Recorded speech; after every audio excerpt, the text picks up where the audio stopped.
اسمع، بتتذكر لما كنت اقول اي لك اي اي اي دايما كنا نكره بعض عشان تأذي، رحت طفيت عنك وعن الضوء. لا تقول ليش ما شافونا، انا بقول ليش ما عجبنا الجو. بنص الدم الحامي برد، هم بالنص قدامي فرد عو.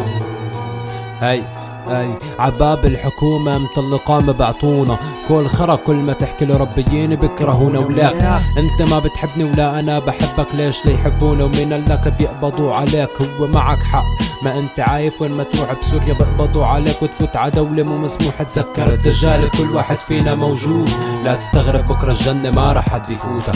كل من سكت، كل من حكى، كل من قال سكوت. ليك بكرة بس اموت اول كلمة راح اقولها. ليش هيك؟ هاي مو غناي، هاي قصة واقعية شفتها انا وما شفتني هي. هاي مو غناي، هاي قصة واقعية شفتها انا وما شفتني هي.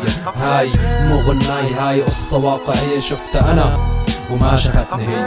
هاي مو غناي، هاي قصة واقعية شفتها انا ما شفتني.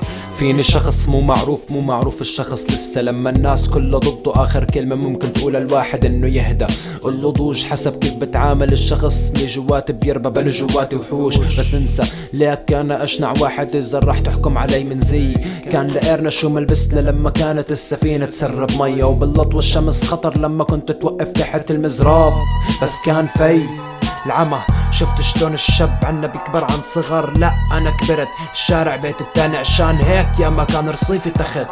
هاي مو غناي، هاي قصة واقعية شفتها انا وما شفتني هي.